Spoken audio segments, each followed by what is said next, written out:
Occupational English Test. Listening Test. This test has 3 parts. In each part, you'll hear a number of different extracts. At the start of each extract, you'll hear this sound. You'll have time to read the questions before you hear each extract, and you'll hear each extract once only. Complete your answers as you listen. At the end of the test, you'll have 2 minutes to check your answers. Part A. In this part of the test, you'll hear 2 different extracts.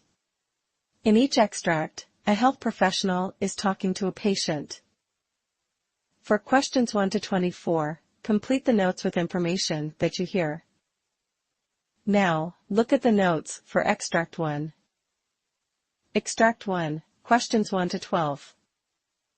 For questions 1 to 12, complete the notes with a word or short phrase that you hear.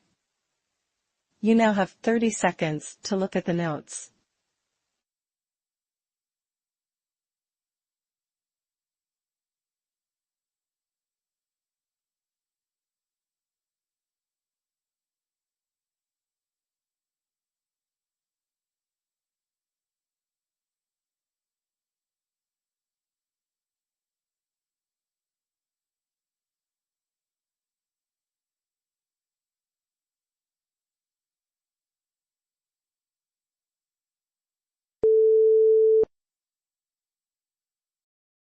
Doctor, I've been having a really tough time with my health lately.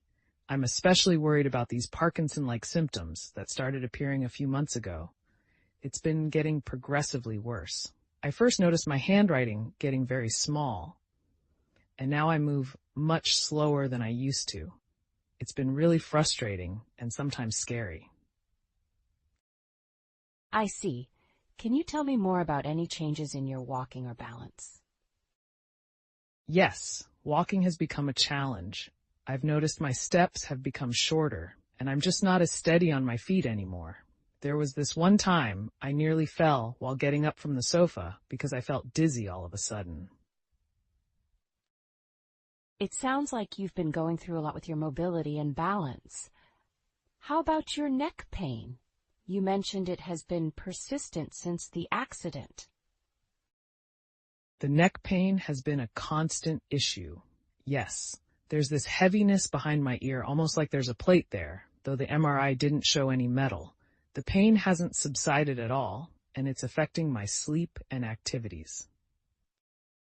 I understand. Have you noticed any other new symptoms recently? Perhaps related to your vision or swallowing? Actually, yes.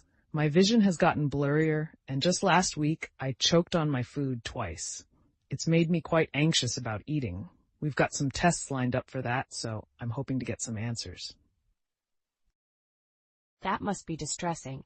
Let's also talk about your nasal bleeds and your general fatigue.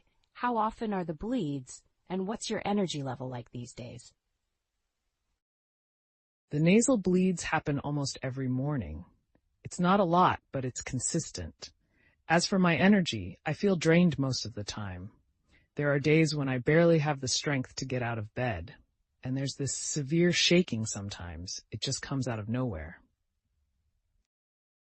Thank you for sharing that. It helps me understand the full picture. And how do you feel about your current medication regimen? To be honest, I'm not happy with it. I stopped taking metoprolol during the day because it made me feel even more tired. I only take it at night now, but I'm still not sure if it's helping as it should. All right, I appreciate your honesty. We definitely need to review your medications thoroughly. What about your leg pain and ability to move around? My legs feel weak, especially my calves. Just climbing the stairs has become a challenge. I've been trying to stay active, but the pain and weakness make it hard. It's clear we have several issues to address. Let's summarize what we've covered and discuss the next steps. Your blood pressure today is 135/85 millimeter Herdrigs, and your resting heart rate is 78 beats per minute. Respiratory rate is steady at 16 breaths per minute. From the labs, your hemoglobin is at 12.7 gram deciliter, and your kidney and liver functions are within normal limits. Thyroid function is also normal with a TSH of 2.7 μIU milliliter. What do we do next then? Given your symptoms and concerns, here's the plan. We'll urgently refer you to a neurologist to evaluate these Parkinson-like symptoms and decide if we need to start treatment for that. Your physical medicine and rehab consultation will focus on addressing the neck pain and exploring potential treatments or therapies. The scheduled eye and swallow tests will help us tackle the recent difficulties with your vision and swallowing. To manage the postural hypotension and reduce your risk of falls, continue using assistive devices like a cane, and we'll discuss ways to manage sudden movements. We will conduct a thorough medication review to ensure that each drug is necessary and beneficial, particularly regarding the effects of metoprolol. Lastly, we'll keep monitoring your blood parameters closely, focusing on maintaining good cardiovascular and overall health. Thank you, Doctor. It's good to know there are steps we can take. I just hope we can find some relief soon. It's been quite hard dealing with all of this. I understand, and I'm here to support you through this process. We'll tackle these issues together and adjust our approach as needed based on how you respond to the treatments and what we find in upcoming tests. Let's set up a follow-up appointment to review everything once the consultations and tests are completed. Sounds good. Thanks for helping me sort through all this. It's a lot, but it feels more manageable with a clear plan in place.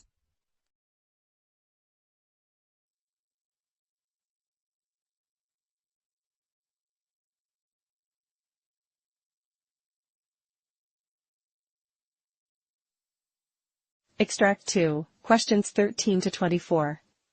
For questions 13 to 24, complete the notes with a word or short phrase that you hear. You now have 30 seconds to look at the notes.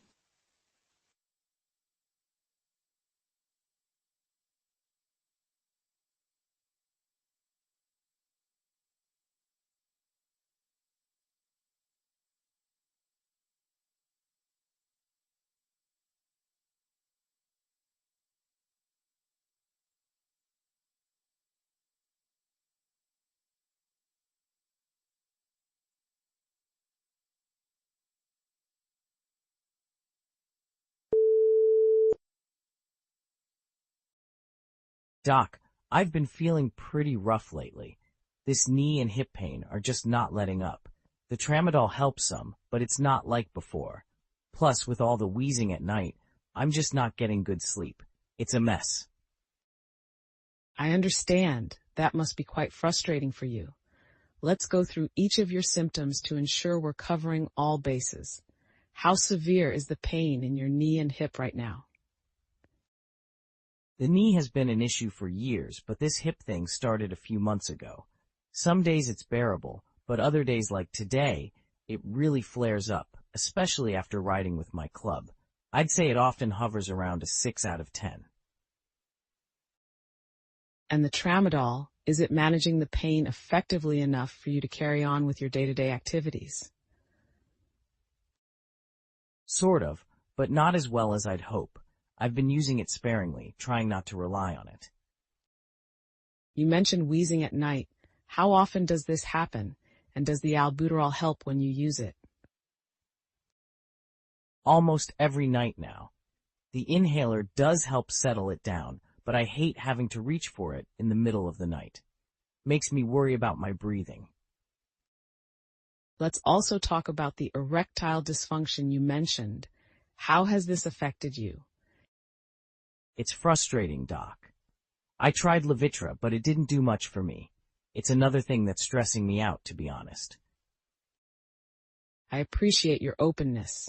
How about your recent ear infections? Are the drops providing any relief? Yeah, they work okay, but the infections keep coming back. It's been annoying, to say the least. I see. You also mentioned significant weight loss. Can you tell me more about that? After I stopped being so active with the Navy and more into the club, I put on quite a bit of weight. But over the past year, I've been trying to get back into shape, lost about 30 pounds. It's helped with my mobility, but these pains and the other stuff haven't gone away. Well done on the weight loss. That's great progress. Now, about your smoking and chewing tobacco. Have you started the Nicorette gum we talked about? I've been using it on and off. It helps, but quitting's tougher than I thought it would be. Quitting is a big challenge, but you're making the right steps. Let's look at your recent lab results and radiology to understand better what's happening. Your blood pressure today is 130 80 millimeter Hg, which is within our target for you. Heart and respiration rates are normal. However, your serum creatinine has risen, which could be linked to NSAID use. Your liver enzymes are slightly elevated but stable compared to your past results. Importantly, the X-ray shows degenerative changes in your left hip, which aligns with the pain you're experiencing. So what's the next step? For your arthritis and hip pain, we will schedule you for physical therapy. This should help manage pain and improve mobility without immediate surgery. Given your nightly wheezing, I would recommend a pulmonary function test to evaluate your lungs more comprehensively. We'll also follow up with an ENT specialist for your recurrent ear infections. And the pain management? Given your history and current kidney function, we should be cautious with NSAIDs. We'll continue with tramadol for now and monitor closely. We might explore other pain management options if necessary. For your erectile dysfunction, we can consider other medications or therapies since Levitra wasn't effective. All right, sounds like a plan. Lastly, we should discuss lifestyle adjustments, particularly your tobacco use, which could significantly improve your respiratory issues and overall health. We'll also schedule a colonoscopy as recommended based on your age and history. I'll see you again in 4 weeks to reassess your progress unless something urgent comes up before then. Thanks, Doc. I appreciate you helping me sort all this out.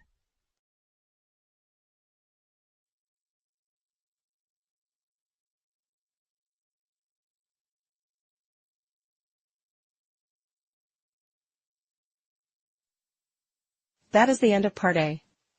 Now look at Part B. Part B. In this part of the test, you'll hear 6 different extracts. In each extract, you'll hear people talking in a different healthcare setting. For questions 25 to 30, choose the answer A, B, or C, which fits best according to what you hear. You'll have time to read each question before you listen. Complete your answers as you listen. Now look at question 25.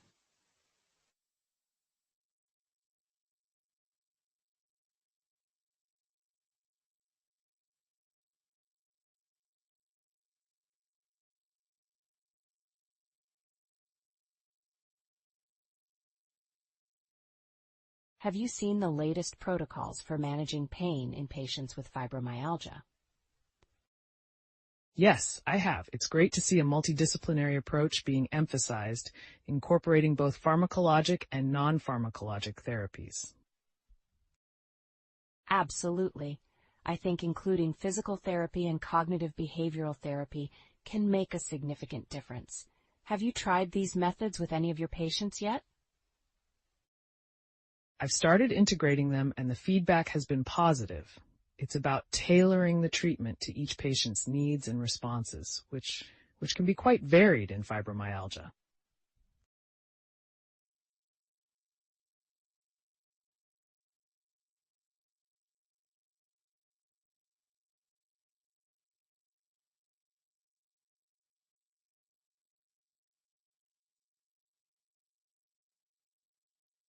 Now look at question 26.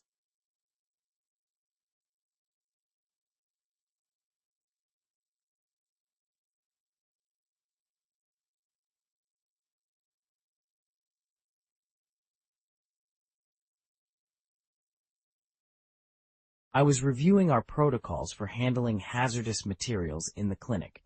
It seems we need an update, especially with the new chemotherapy agents we're using. That's a good point. Ensuring safety when handling these substances is crucial, not just for patient safety, but also for our staff. Right. I think we should consider more frequent training sessions, maybe even include simulations on spill management. Simulations are a great idea. It helps build confidence and ensures everyone knows the procedure's cold. Let's propose this at the next department meeting. I'll draft something for our discussion. Ensuring everyone's competency in this area is essential for maintaining our safety standards.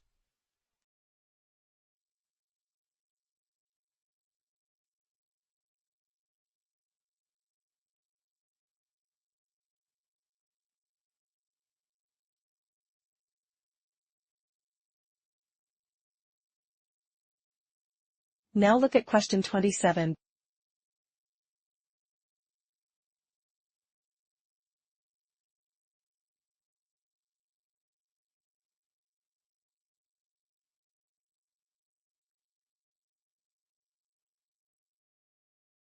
Have you had any experience with telehealth services for psychiatric evaluations? Yes, I've been involved with several sessions. It's actually quite effective for many patients, providing them with the comfort of their own home. That sounds convenient, but do you think it captures all the nuances of a face-to-face evaluation? There are challenges, like assessing nonverbal cues is harder, but the technology has improved significantly. Plus, the accessibility can really make a difference for those in remote areas. I see. It does seem like a good option for increasing accessibility. We might need to consider more training on this.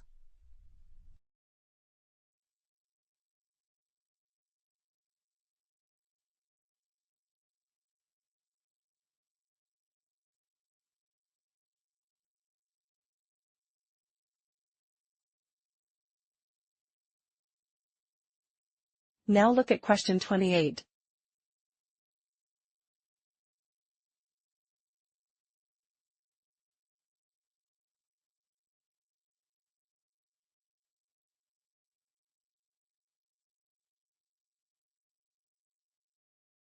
Did you hear about the new guidelines for antibiotic stewardship? Yes, I just reviewed them. They're tightening up the protocols for antibiotic usage to combat resistance. Makes sense. It's crucial given the rise in resistant infections. Are we implementing these changes in our practice? Absolutely, starting next week. There will be more emphasis on culture testing before prescribing and follow-ups. It's going to be a big shift for some of our colleagues, but necessary. I'm glad we're moving in this direction for better patient outcomes.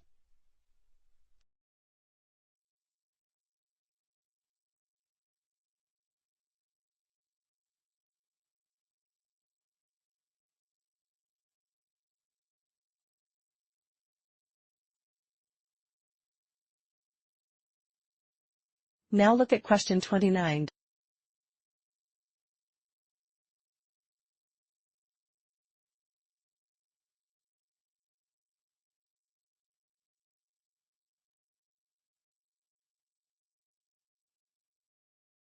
I've been reading about advancements in robotic surgery.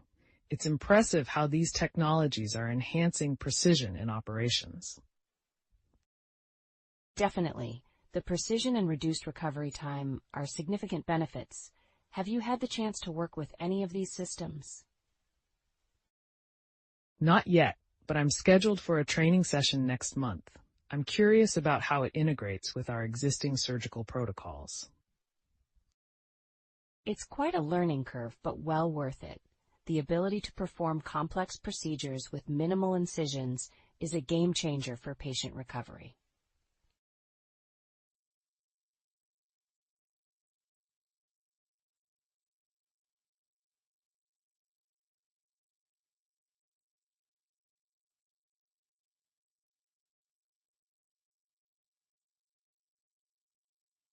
Now look at question 30.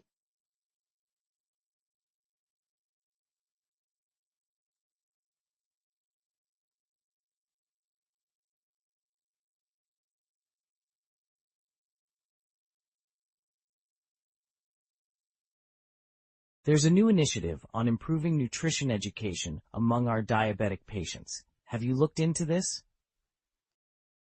Yes, I've started using the new guidelines in my consultations.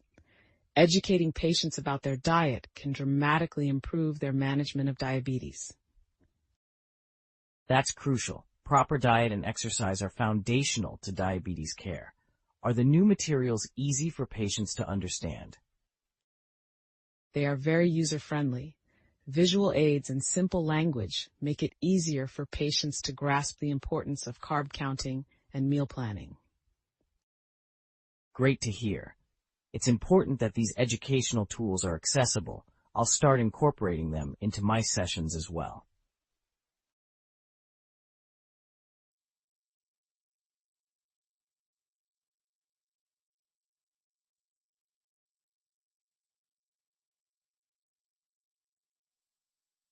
That is the end of Part B. Now look at Part C. Part C. In this part of the test, you'll hear two different extracts. In each extract, you'll hear health professionals talking about aspects of their work. For questions 31 to 42, choose the answer A, B, or C, which fits best according to what you hear. Complete your answers as you listen. Now look at Extract 1.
Today, we delve deep into the intricate relationship between trauma and chronic pain management, a topic gaining significant attention in both clinical and psychological fields. Our discussion is enriched by a case study from a recent Harvard review on chronic pain management in trauma survivors. First, let's define the terms. Trauma, as characterized in various scholarly articles, includes both physical and emotional injuries that might persistently influence an individual's psychological and physiological state. Chronic pain, on the other hand, refers to persistent pain that continues beyond the typical recovery period and is often resistant to most medical treatments. Now onto our case study, which centers around Jane, a 45-year-old woman who survived a severe car accident resulting in multiple physical injuries and profound psychological trauma. This accident not only left her with persistent lower back pain, but also severe post-traumatic stress disorder, PTSD. Jane's journey through the healthcare system highlights the complexities of treating chronic pain intertwined with trauma. Initially, her physical injuries were the primary focus of her treatment. However, despite surgical interventions and physical therapy, Jane's pain persisted and her mental health began to deteriorate. Recognizing the interconnected nature of her symptoms, her healthcare providers integrated a biopsychosocial approach, a model recommended by numerous Harvard studies. This model acknowledges that biological, psychological, and social factors all play a significant role in human functioning in the context of disease or illness. Jane's treatment plan was adjusted to include cognitive behavioral therapy, CBT, and mindfulness-based stress reduction, MBSR, alongside her ongoing physical therapy and pain medication. The integration of psychological therapy aimed to address the trauma and anxiety contributing to her chronic pain. Research from Harvard Medical School suggests that PTSD can alter pain perception and pain processing pathways in the brain, making patients more sensitive to pain. This aligns with Jane's experience, as she reported heightened pain on days when her psychological stress was greatest. Over the course of her treatment, Jane's pain levels were meticulously monitored alongside her psychological state. This dual-focused approach helped her healthcare team better understand the fluctuations in her pain, which were closely linked to her mental health episodes. The outcomes of this integrated treatment approach were promising. Jane reported a significant reduction in her pain levels and improved mental health over a period of 6 months. Moreover, she regained much of her previous functional abilities, returning to part-time work and resuming social activities, which had been nearly impossible for her immediately following the accident. This case study underscores the necessity of addressing both the psychological and physical aspects of pain in trauma survivors. It highlights the importance of a holistic approach in medical treatment plans, especially for patients with complex trauma histories. The learnings from Jane's case can be pivotal for healthcare professionals. They emphasize the need for a thorough assessment of trauma impacts in chronic pain patients and advocate for an integrated treatment framework that encompasses both mental and physical health interventions. By considering both the psychological and physiological dimensions of pain, healthcare providers can offer more comprehensive and effective care, ultimately leading to better patient outcomes. This approach not only alleviates physical symptoms, but also addresses the root psychological factors, facilitating a more resilient recovery trajectory.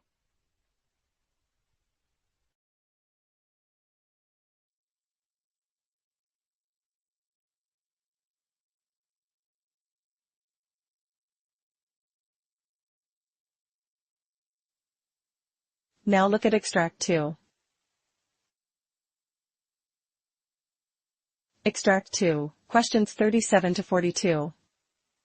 You now have 90 seconds to read questions 37 to 42.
Good morning, everyone. Today, we will delve into a comprehensive discussion on the complexities of menopause management, integrating insights from recent scholarly articles, including those from Harvard. We aim to provide a nuanced understanding of treatment options, patient experiences, and the biological underpinnings of menopause. To enrich our dialogue, I will also introduce a case study that illustrates a typical patient journey through menopause management. Menopause, as defined by the cessation of menstrual periods for 1 year, marks a significant phase in a woman's life and brings about various systemic changes due to altered hormonal levels. The average age for natural menopause is approximately 51 years, but this can vary widely. A key point to understand is the distinction between perimenopause, the transitional period leading up to menopause, and postmenopause, the stage following the cessation of menstrual cycles. One of the primary symptoms associated with menopause is vasomotor symptoms, VMS, including hot flashes and night sweats. According to a study published in the Harvard Women's Health Watch, approximately 75% of menopausal women experience hot flashes, which can significantly impact quality of life. These symptoms can last for 7 years or more in many women, emphasizing the need for effective management strategies. Turning to our case study, let's consider the experience of Jane Doe, a 52-year-old who presented with frequent hot flashes, night sweats, and associated insomnia. Jane's symptoms were typical of many midlife women experiencing perimenopause. Despite lifestyle adjustments, including dietary changes and increased physical activity, her symptoms persisted, impacting her professional and personal life. In managing Jane's case, we utilized a multidimensional approach. Initially, hormone replacement therapy, HRT, was considered. However, understanding the risks and benefits of HRT is crucial. A landmark study by the Women's Health Initiative highlighted potential risks, such as increased incidence of breast cancer and cardiovascular diseases associated with certain types of HRT. Nevertheless, recent analyses suggest that the timing of initiation and the type of hormones used significantly affect the risk profile. For women like Jane, who are within 10 years of menopause onset and under 60 years, HRT can be safely considered if there are no contraindications like a history of breast cancer or cardiovascular disease. To address the non-hormonal management of menopause, particularly for patients who prefer to avoid hormone therapy or have contraindications, options like selective serotonin reuptake inhibitors, SSRIs, or gabapentin can be effective for reducing VMS. These alternatives were discussed with Jane, providing her with multiple management options based on her preferences and medical history. Further, the role of non-pharmacological interventions cannot be overstated. Cognitive behavioral therapy, CBT, has shown promise in managing menopause-related symptoms, particularly sleep disturbances and mood swings. CBT helps patients develop coping strategies to manage their symptoms more effectively and improve their overall well-being. Another critical aspect of managing menopause is addressing vaginal atrophy and sexual dysfunction, which are commonly reported but often undertreated symptoms. Local estrogen therapy, vaginal moisturizers, and lubricants can be effective for these issues, providing relief from symptoms and improving quality of life. Managing menopause is a complex, highly individualized process that requires a comprehensive understanding of the physiological changes, symptom patterns, and available treatments. It is crucial for healthcare providers to stay informed about the latest research and tailor their approach to fit the unique needs of each patient, as demonstrated in Jane's case. By doing so, we can significantly improve the care and quality of life for women undergoing this pivotal life transition. Thank you.